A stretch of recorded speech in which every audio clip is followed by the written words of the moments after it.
Hello there, guys, and welcome back to Brickin Talk from Temi, an international software development company that designs, builds, and delivers software for sustainable businesses and promising startups.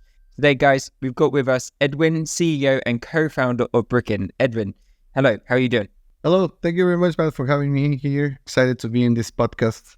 Thank you for coming on, Edwin. What I want to do before we get started, I always like to get to know the person behind the machine. So, tell me a little bit about yourself. What is something that not many people know about you? Maybe a hobby, something that you do. Have you got anything like that? Yeah, I'm actually a drummer. Not a lot of people know that. I learned drumming when I was 13. And every once in a while, I still like to go and jam with some friends that I have here. But yeah, it's not a very knowledgeable thing about me. Really cool. Really cool. Nice.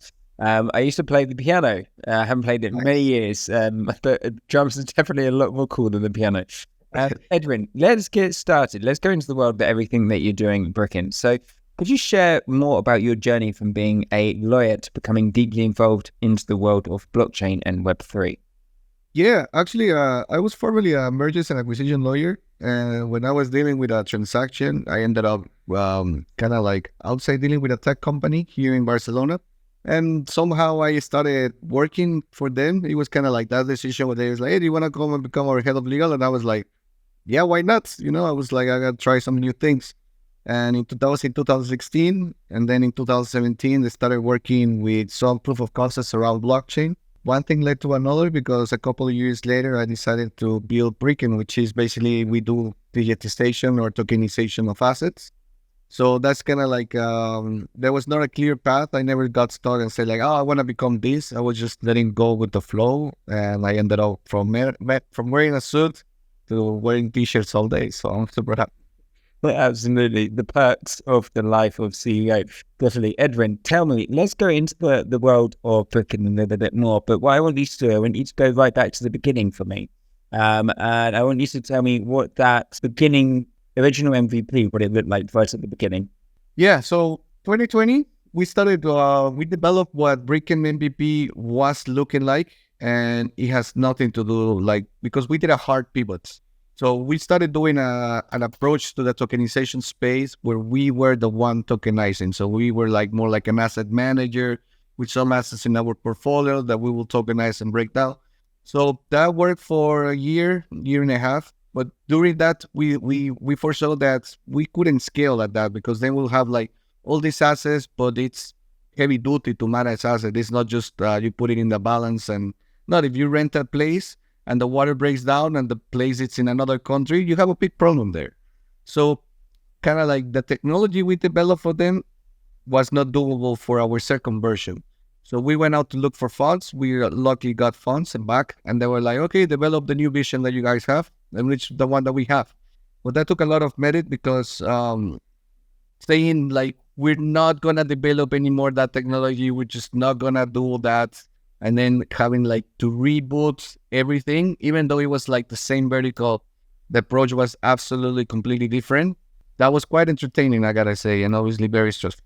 With that original MVP, were you proud of it? Were you proud of how it looked? I speak to so many guys on here and they say, but actually it's mixed, but a lot of people are saying it's something that you shouldn't be too proud of at the beginning, just proud that you got it out. Yeah, absolutely. I mean, when you say, am I proud? Yes, because we got clients on that MVP and that led us to the know-how to develop what we have as a product now, which is where we supply the technology for any company to be able to tokenize their assets on their own. And that's a lot. That's 3 years in the making, but you got to start somewhere. So the important of the MVP is getting your product out there and testing it, right? So should you be proud?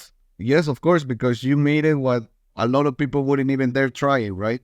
Tell me, as a CEO and co-founder, what inspired you to focus on the simplifying the process of creating and managing digital assets? When I was doing M&A, it was very hard for you to maneuver companies. So if you wanted to create a new company or you wanted to sell the company, so it was always the assets. And there's a lot of things that even with reconciliation, if payments are coming in or out, or the asset is being sold to whom and what. So I was always saying this is very complicated. We live in a digital world. Why do we have to do that? Because there's no connection between the offline world to the online world. So when I started learning about blockchain in 2017, I stumbled into some know-how as to how could that work in the future because it was very early stage still. And that led me to have it here because if you have everything documented on chain or online, let's put it even easier online, then it's easier for you to know who your investors is, how to distribute dividends, how to distribute interest. Because some things might seem very simple, but let's say you have a company of 1,000 investors and you want to distribute dividends. That means 1,000 bank transfers that are not automized. That means there's somebody in the back making that input into like the system that they have. It's like, shoot this person, I'm gonna make it 0.20. That's not doable. They don't do that because the commission itself, maybe in bank now some things are free. But let's say you want to distribute some dividends in India and you want to distribute €1.20. Yeah, you're not gonna do that because even the commission of the banks between the Spanish bank, let's say, or the Indian bank, you're already without that commission. They don't even do that. So there was a lot of things that might seem simple, but once you get your hands behind and start to work, they're not doable.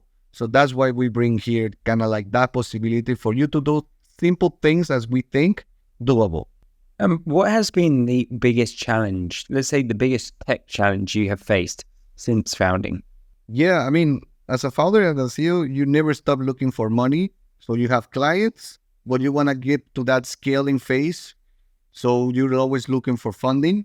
So it's kind of like how to maneuver clients adding value for you to talk with VCs continuously, and you always have to engage with them. Even though you're thinking you're not funding, you're always thinking about that next round. So it's kind of like an ongoing process. You become yourself a salesperson. So I am a lawyer. I like selling, but asking for money or funds, for me, what's kind of like a little bit weird because it's like, oh, how do I ask for money? You know, kind of like, I just know how to create clients or value, but we have to provide that and put it in the package for a VC to understand that if they invest in you, they can generate money in the future. So for me, that was quite not an easy journey, I would say, but now I feel different, of course, training. Edwin, what has been so that's one of the most complicated, one of the biggest challenges that you faced so far. But tell me, what has been one of the best moments, the best memory that you've got since founding Brickin? Okay, so I'm going to be here a little bit romantic, but I think I have it every day just because when I go to the office, everybody wears the Brickin shirt, and that's company culture. And that cost us a lot because when you build that kind of like, they feel like, oh, what I'm putting today, I'm going to work, I'll put my Brickin shirt. I mean, you don't think about that a lot, but that means they feel good about themselves, that they go to an office where they enjoy and everything. So for me, when I go there, I always wear my Brickin shirt when I go because, okay, yeah, I'm the CEO, but I love my product, I love my project, I love my team. So when you see that replicated with somebody else who's actually working for you, they spend their time and know-how and expertise on you, that's kind of like, I really like that. It's like, okay, so we're building something and it's a good thing. How do you build that? How do you build a company culture where everyone sincerely cares about the business? Yeah. So I went from different companies, obviously working.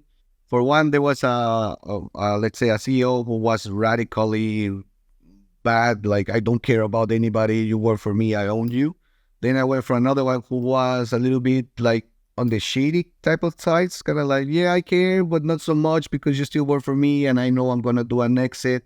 So I was like going through that, and then I decided to do my approach. Kind of like, I'm very transparent. Since day one, I tell them absolutely everything about the company because I've been in that situation of working for somebody.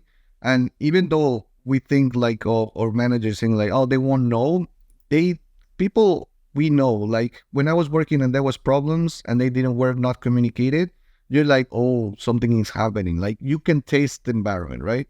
So I was like, I'm not going to do that. I'm just going to be honest and blunt, good things, bad things. And that led me to really believe that we have a trust circle. I mean, right now we're above 20 employees, so that's good. But at least they know how the company is doing. And we went through a bad phase a couple of months ago. And instead of somebody dropping the ship saying like, oh, this is gonna crash or anything, I was surprised because they were like, no, let's like everybody got motivated because they're like, oh, we need to like not work harder, but just believe that it's doable, right? Interesting. Okay. It is definitely one of those things where it is true. People know when something's going wrong. People that feel it. They're there every day. They put their time and effort into it. So why not just tell the truth? But I guess once you've been in that experience where you've kind of seen the good, the bad, the ugly, it also helps. With that in mind, with the experience, tell me a little bit more about how your experience in law helped you to become a better CEO and co-founder. Yeah, oh, absolutely. Processes and procedures. That's kind of like something that I've seen in the startup world, especially where like there's no like step guides, right? So when we write the contract, it's very step guide. If you read the contract as a lawyer, you know you're reading through a story. So you have the beginning, the introduction of the parties, then you have the whereas, which is like what is the reason of why these parties are meeting, and then you go and start defining everything. But we go through a procedure way.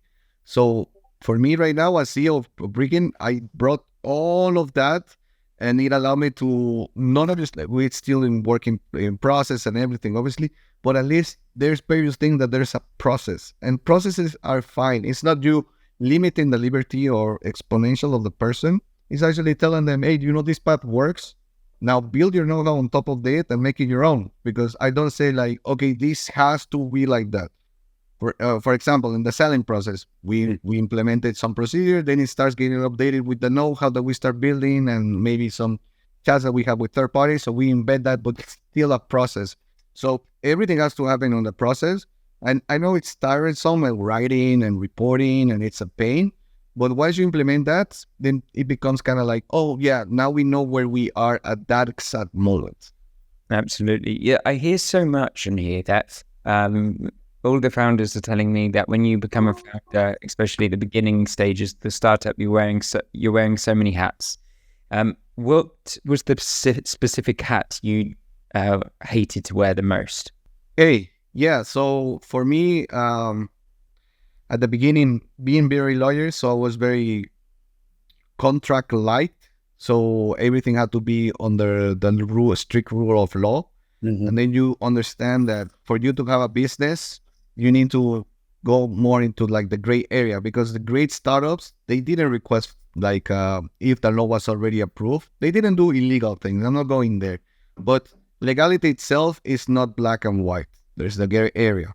So for me to jump in and decide that, you know, kind of like, I believe the best path is this, but I understand that the current path allows me to do this, and this is my monetization. Then that was kind of like, I had to break my mindset of being pure legal lawyer, knowing how to work, to a more like entrepreneurial, where we say like, let's work on the available area or we don't have a business. Let's talk a little bit about the future. Yeah. How do you see blockchain technology driving decentralization, community building, and interconnectivity in the future? Yeah. So, I mean, it's all about point of entrance. What I mean is it becomes a possibility. So we are right now working in a centralized stages where we don't know we own our data, we lack of ownerships, lack of a lot of things, and suddenly it becomes available through technology. Because, for example, if I wanna own a share of a company, and it's trading in Nasdaq, I don't own it. The broker owns it, who gives me a position in an order book saying I own that position, but the share itself is not mine. So we're used to all of that, and it has become common knowledge that it's fine. So now it comes with blockchain and say like, no, you can own, you can vote, you can do this, you can your money, you don't need a bank, you can become your own bank. If you want to lend to somebody else, go and lend it. So it's kind of like we were in a society where that was already doable of the ownership. Then technology came and broke that ownership layer and said like, no, only certain entities own, and you are just part of the system. And then we break down into, again, the more socialism, where it's not socialism as a political incentive, but more like people incentive. So it's kind of like, now you're allowed again to own. But it's always like a circle. We always go into that. So maybe in a couple of 5 to 10 years, we'll go again to centralized entities. But it's always kind of like us trying to find what is the next. So I do believe now the most important thing is the ownership level, and that is done through technology. Why? Because it is how it came to be. Tell me, Edwin, with the advancement of the technology, when has been the kind of period when you've seen blockchain develop really at the most quickest pace? Have we got to that moment yet where you think, okay, it's hit its quick pace, it's started to slow down again, it's speeding up? Where are we? Yeah. Okay. So obviously the bull run 2021 for me was absolutely ridiculous, but that's also why I think we crashed. Because we enter in an overdevelopment phase. So there was fresh money into the market. There was a lot of people making a lot of money, but then suddenly the ideas just came stupid. Kind of like when you're in Web2 or in a SaaS, you kind of like start developing this methodology. Kind of like I go for a seed round, 500,000, I develop my MVP, growth phase, then I start reaching more money, whatever. It's a phase status. But then suddenly in this space, it's kind of like people at the zero were getting like 10, 20 million. And it's like the whole process of a person going from 0 to 100, it's like you just got a driver license and the first car you jump in is a Ferrari. Something could happen, but why would you risk it, right? So there was a lot of steps that were broken. And there were ideas that were kind of like the NFT in the metaverse for a gaming, and it got ridiculous because there was like no processes. It's like first, build the first product, then jump into your roadmap to the second. But we were just getting flooded with possibilities, and that affected the market negative. And of course, it crashed because it just got stupid. So, kind of like hyper development with the AI, it's currently happening, but AI is not crypto, so it has like a pure name. But certainly, I'm seeing kind of like this duplicity of startups. So AI kind of like, I'll write your email, but then I'll write your email with emojis, but then I write your email with emojis in the tone of an artist, and then it's going to be written by Snoop Dogg. It's kind of like, it's written to that stupidity. Like, where's the code?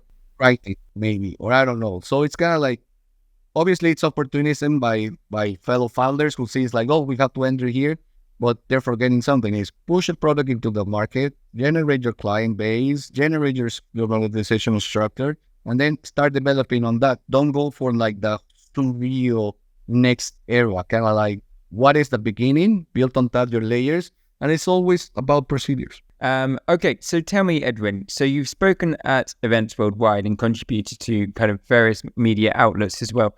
Share with me a memorable experience or insight from one of these speaking engagements.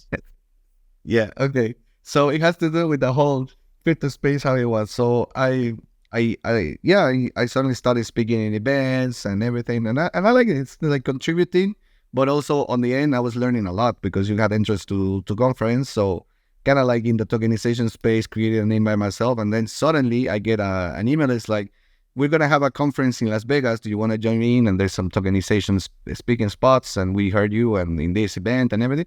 And I was like, I thought it was scam. I was like, oh my god, I had to pay, I don't know, like 10,000 to go to Las Vegas. So I didn't pay attention because I honestly forgot. And then suddenly they gave me a second email and I was like, okay, fine. And then I talked, and then it was actually true. So it was funny because I never expected this. I got my whole trip paid, the hotel paid, and everything done. And I was like, +1. So I didn't took my girlfriend, so she got paid. But I took a partner because we needed to go sell, right?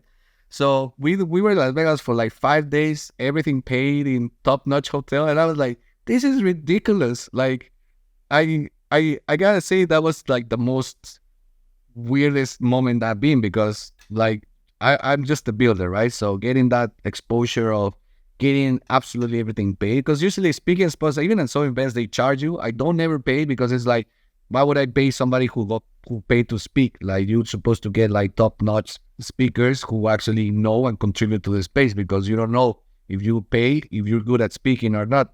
And I've known some things that is like, that speaking spot was so lame because probably that guy paid, kind of like. But then suddenly here, I get paid, and I was like, oh wow. So gotta say, I felt a little bit like a rock star. Yeah, absolutely amazing. I want a gig like that for sure. Yeah. Edwin, what is your kind of motivation right now for you to continue venturing into uncharted territory, despite obviously the challenges in blockchain and Web3 space? Yeah, I mean, the motivation when you're building, especially with the crash of, it became really hard, and it was very hard to keep the motivation. So sometimes you have to be like, oh, am I doing this right? Is this the vertical that I want to succeed in? Or should I just close and move somewhere else? Like those thoughts are always there. But then that's where your team and your co-founders and everybody has to keep up the high level of positivism. So right now, what we're doing is every single win, we take it as a huge win, right?